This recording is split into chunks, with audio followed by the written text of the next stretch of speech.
in your opinion, why is reading so important?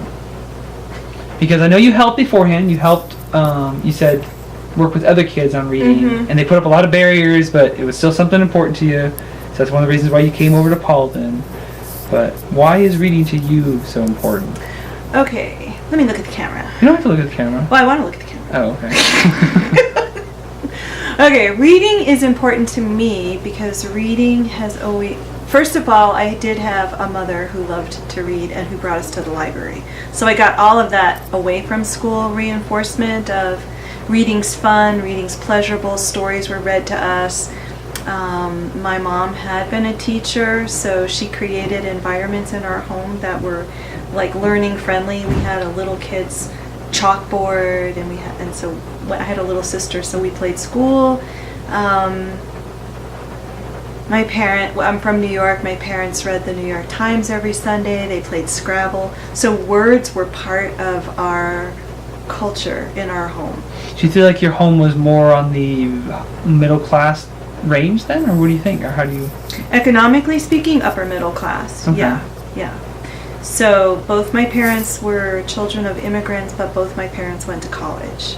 And then my dad went on to medical school, and so... So you had father medical, mother teacher. Teacher, okay. yeah. So education was and is incredibly stressed as being important in my culture. So it was very difficult for me as a child because I wasn't achieving good grades, I thought, because I was getting C's and D's and F's. And I heard the term, when my mother was in conference with the teacher, I heard the term underachiever, which I didn't know what it meant, but I knew for sure it meant that I was stupid. And I found out later that it meant could have done better. At this time, was your mother still a teacher though? No. Oh, okay, so okay. I wasn't curious. She was, no. Like, you mean my kid, the one that I could be teaching? No, I was looking out the window all the time. Like, I was always like, oh my gosh, look at the leaves turning over in the storm, and oh my gosh. And it wasn't until I was in college and I saw a book, an illustrated book, The Geranium on the Windowsill Just Died, but Teacher, You Just Went Right On. And I thought, oh my God, there's someone who knew what I was experiencing. Mm-hmm. Like, I was being sensitive to all this life around me, and nobody was getting it but me. And of course you can't articulate it because you don't have the language acuity yet. Especially like you said beforehand, when you were younger. Yeah, you can't express that and don't know how to defend yourself. So when I was in college and able to choose my own classes, I started doing really well. Well, I always did really well in reading and English, and anything that involved creativity and coming up, like writing poetry, creating things, getting the real big picture, using intuition. And then I would fail miserably on, did you memorize when there was a Civil War? And I'd be like, was there a Civil War? You know, like, I would just be like, what? When did he talk about that? The history would be important, but not enough to... And now it is. Yeah. Ironically, I love nonfiction now. But back then I didn't. So, so reading was always important, and it was always enjoyable, and plus we had book clubs in school. There's a lot that took place back then, because I'm 63, there's a lot that took place back then that's just now making sense to me, which is, how come in kindergarten, first and second grade, there were no black kids in our class? And I'm thinking, well, you're talking about 1959, 1960. They're fighting for integration at this moment, but I don't know all that, you know? You were just like, I wonder, and then all of a sudden we're like in schools and everybody's mixed, but now looking back, I'm thinking, every time we brought up our little pennies and we bought books, like we bought, I'm sure we bought books for 35 and 45 cents back then, and I don't know that everybody walked up and bought a book. I don't know that everybody had disposable income to get a book. And I remember having a closet that was filled with my little paperback books that I read. I devoured them. I was like, more, more, more. We went to the library each week, more, more, more. Mm-hmm. Yeah, so I look back now and I think, wow, I may have been pretty unaware. I remember in like 6th and 7th grade doing a show and tell with castanets that my parents had brought back from Spain. They had gone to Europe, and I remember a girl in the parking lot during recess saying, "Can I see them?" and then just smashing them. And I thought, so now that makes sense. It's like I must have just looked like too happy, too privileged, too something, you know. But I didn't know that. I wasn't like playing it. I just didn't even get it. But I did take on defending. Once I did get it, and that was in high school, because that's more the development of abstract thinking. Well, after a while, then you had started to see the two. Once we got it, yeah. that there were like really riots going on, and there was like really a lot of stuff going on, then I became an outspoken advocate for all the black kids in the high school. Once we had police, because this is New York, we had police like all around in our school, and I remember walking down the hallway and saying to one of the police officers, "Hey, just remember my face." And she goes, "I'm going to remember the Band-Aid on your right pinky." And I was like, whoa, these are like real police. You know, like that's like a real police comment. And so, so like then that was like the beginning of African American history, and we actually had a black professor or teacher, and I took one of those classes, and then I became a defender of that. Like I remember in chemistry when one of the teachers was really mean to one of these kids. And Weird side question, what did he teach though? What did he teach? Yeah. He taught African American history. In high school? In high school. What a weird thing to. That's a really push at that time. Yeah. Hey, we're gonna teach a class about our history. Well, because they separated it. It's like when they Yeah. had feminist history, because they didn't have women's history. They had it separated until finally it gets integrated. And I'm sure they would do it now as Native American history, because it's not Yeah, yet there's in the classes history on books. that. I know there are. Yeah, for sure. Yeah, so that's how that goes. So that love of reading has been there forever. So then when I first got here to Paulden. And actually, was my question. How do you help the kids realize that reading can be something enjoyable? Yeah, so when I first got here, I hated it because it was chaotic, and I wasn't given free rein to do what I wanted, but I wasn't given guidance to do what they wanted. So I was kind of going, what the is going on here? And then they sorted out who I was and what I was supposed to do, and then I found the loopholes where I could integrate what I wanted. If I'm not passionate about what I'm teaching, then it's probably going to die, because it's going to die in me, it's going to die in the presentation. Excuse the interruption. If you have anything in the staff lounge refrigerator, please come and get it. Oh, that's what she wanted me to get. I gotta It get will that. be thrown away if not. Thank you.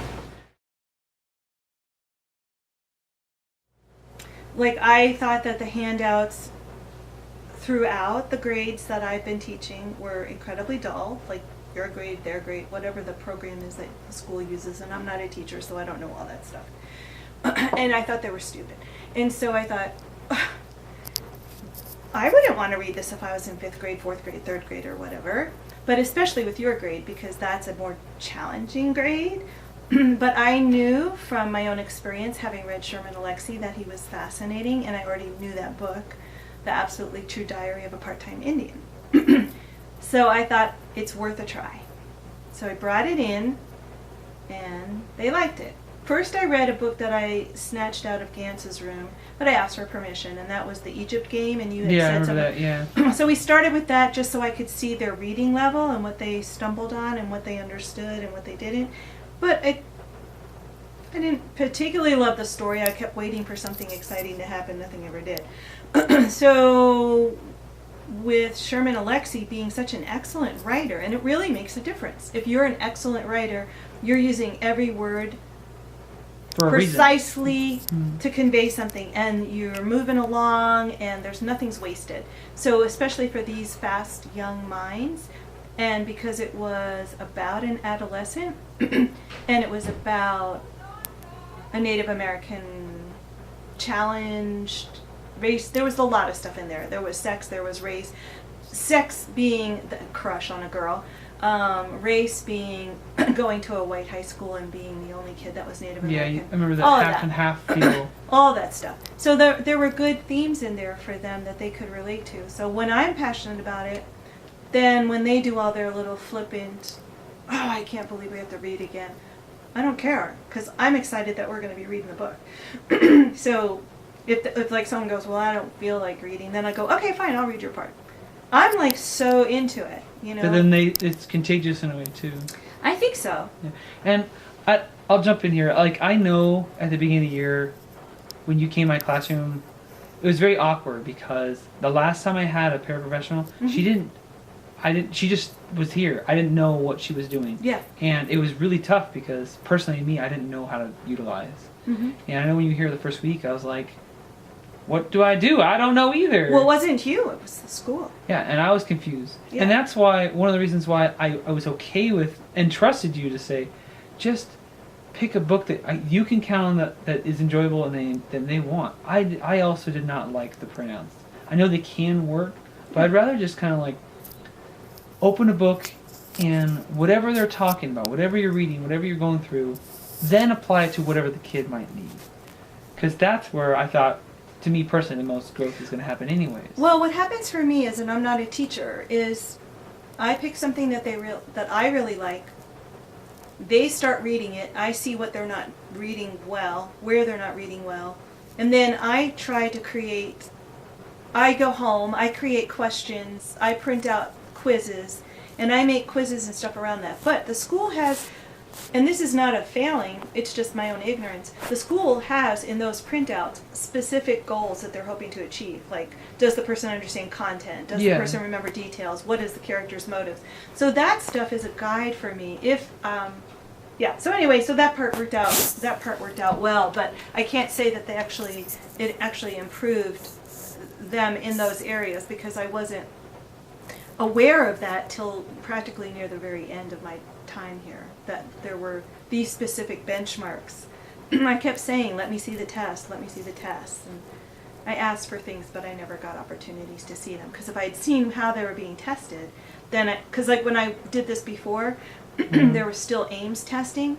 And so I had booklets on what the Ames testing questions look like. So I could make questions look like the Ames. Yeah, because for me, when I was in nursing school, because my first bachelor's was in fine arts, and that's easy.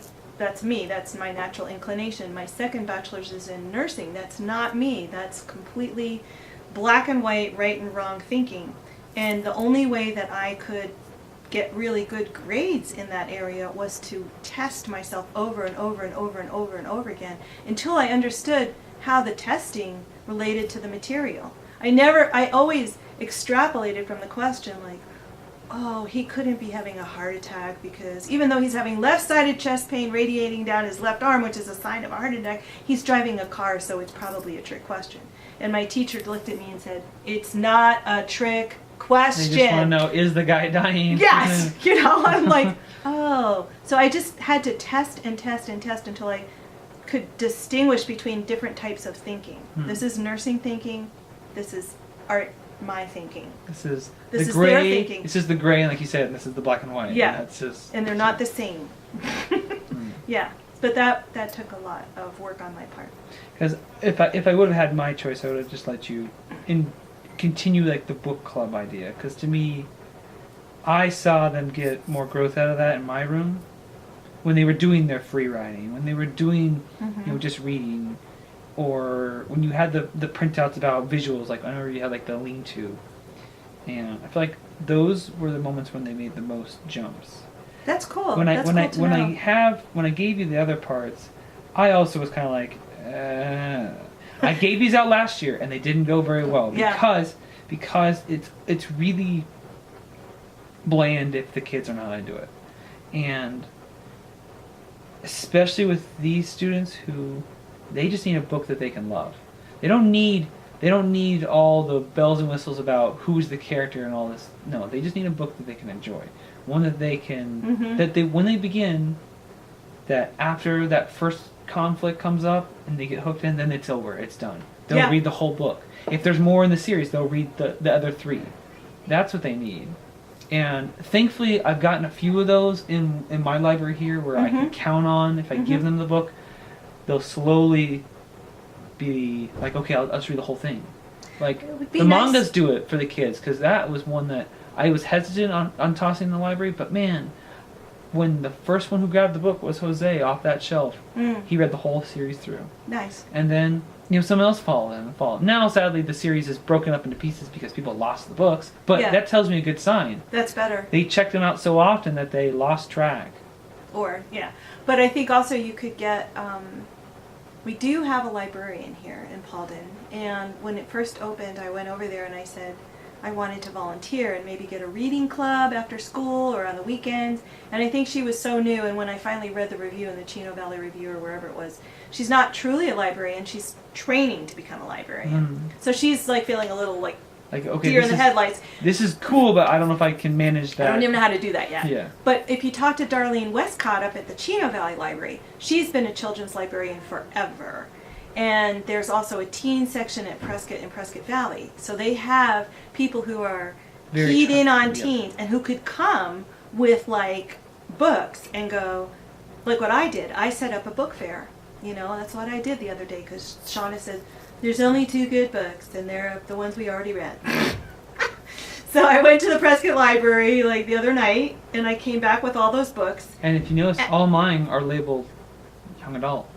Yeah. Because they're sadly the population that check out books the least also. Yeah. Because all these books were the ones that, when I talked to the Prescott Valley Library, me and my wife, they said these are all about to be thrown away. Yeah. And like, well, why? It's like, well, it's not because they're not good. It's because that if not enough of these young adults come in and check out the books, they naturally just get cycled out. Yeah. It's not even their choice. It's just normal library protocol. And like all these books have potential. Some of them are even like names, like Lord of the Rings. Like, why would you throw away the Lord of the Rings books? There's 4 of them. People constantly will read them. But why throw them away? It's just because that age doesn't go into the library. Right. Not unless they have a reason to. And so what they did when I was working at All About Kids in PV Library had an anime Saturday teen program. And so they got the kids into the library. This is what we're looking at. We're targeting them. If there was just one strategy, one helpful thing to help kids learn to read, what would it be? Smaller groups. I hate the fact that everything that's about group dynamics says anything above 13 is too big, or whatever number. I guess it depends upon what you're trying to do with the group, but to me, it has to be smaller groups. So even when I split Shauna and Kendall away from, that was only a group of like 5. But because of the dynamic of romance, it was horrible because I would never get anything out of Francisco if he was in the same group as Kendall. And so having him this morning with them all together was when he crumbled up that paper and was going to be so macho about not filling this out, and it's a waste of time. But the day before, he was willing to read and do everything.